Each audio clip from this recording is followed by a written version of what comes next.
Welcome, friends. Today, we are going to talk about, honestly, the biggest political and social crisis in Nepal. So, how did a small social media ban give birth to a nationwide Gen Z movement, where people actually took to the streets, set the parliament on fire, and eventually forced Prime Minister KP Sharma Oli to resign? In this video, we'll break down the entire chain of events, what happened, why it happened, and what it means for Nepal's future.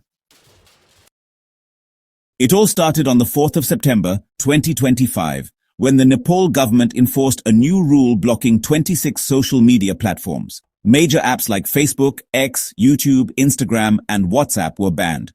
Only TikTok and Viber were spared, since they had complied with registration. The government said it was to fight misinformation, but honestly, the public saw it as censorship and a way to silence voices. This decision hit the youth the hardest. On the 8th of September, thousands of people poured into the streets of Kathmandu, Pokhara, Biratnagar, and other cities.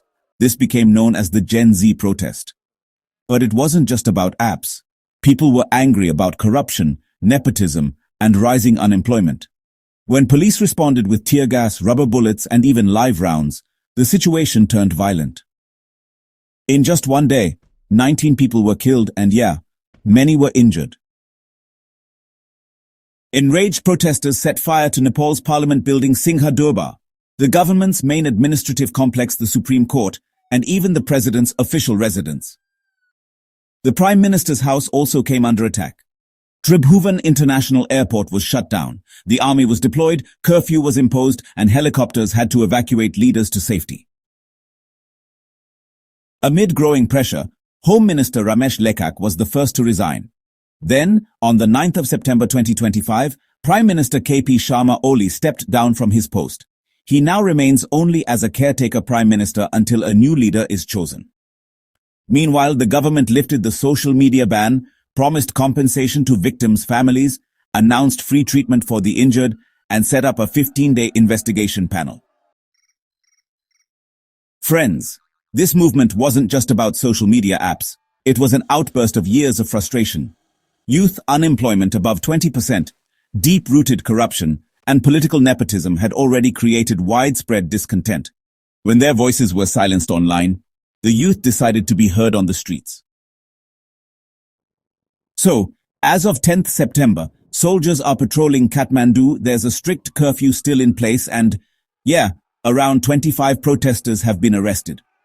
The airport is still under tight military control, and India has actually issued a travel advisory while also diverting flights that were bound for Nepal.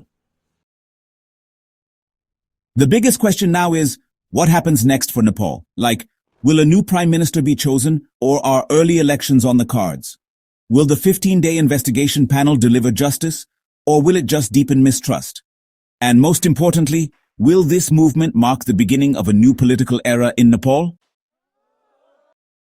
It's pretty clear that Nepal's youth have sent a powerful message, that their voices just can't be silenced. The country's political system is now facing pressure from this new generation. This isn't just the fall of one government. It could honestly be the birth of a new Nepal. Friends, this was the complete analysis of Nepal's ongoing crisis. If you found this video helpful, don't forget to like, share, and subscribe to the channel. And hey, tell us in the comments. Do you think Nepal's youth will transform the nation's politics?